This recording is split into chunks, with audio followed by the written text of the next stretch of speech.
ప్రస్తుతం సీఎం కేసీఆర్ తీసుకున్నటువంటి నిర్ణయం ఏదైతుందో అది ప్రజారంజకంగా ప్రజల్లో హర్షించే విధంగా ఉన్నటువంటి విషయం. అది ఎప్పుడో నిజాం కాలంలో చేసినటువంటి రెవెన్యూ చట్టాలు ఈనాటికి కూడా వాటిని అమలుపరుస్తూ అస్తవ్యస్తమైనటువంటి రెవెన్యూ వ్యవస్థని క్రమబద్ధీకరించి ఒక గాడిని పెట్టడానికి ముఖ్యమంత్రి గారు శతవిధాల ప్రయత్నం చేస్తున్నారు.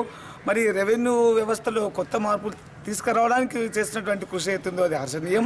తెలంగాణ రాష్ట్రం ఏర్పడిన తర్వాత గౌరవ ముఖ్యమంత్రి కేసీఆర్ గారు మరి అనేకమైనటువంటి ప్రజల కొరకు సంక్షేమ పథకాలు అందిస్తూ ఉన్నారు. మరి అదేలాంటి సంక్షేమ పథకాల్లో మరి ఎలాంటి అవినీతి అవకతవకలు జరగకుండా నూతనమైనటువంటి చట్టాలు నూతనమైనటువంటి పాలసీలు తీసుకొచ్చి ప్రజలకు ప్రతి ఒక్క సంక్షేమ పథకాలు కూడా పారదర్శకంగా ట్రాన్స్పరెంట్గా అందాలనే ఉద్దేశంతో మరి ఈరోజు ఈ చట్టాలు తీసుకురావడం జరుగుతూ ఉన్నది. మరి అలాంటి చట్టాలకు ఇక్కడ ఉన్నటువంటి ప్రజానీకం కూడా పూర్తి స్థాయి మద్దతు తెలుపబోతా ఉన్నారు. అందుకే ఇలాంటి నూతన చట్టాలు తీసుకొస్తున్నందుకు వారికి ప్రత్యేకంగా ధన్యవాదాలు తెలియజేస్తా ఉన్నాం. రాష్ట్రంలో రెవెన్యూ మరియు మున్సిపల్ విభాగాల్లో సీఎం కేసీఆర్ గారు తీసుకునే నిర్ణయాలకు మేము స్వాగతిస్తున్నాము.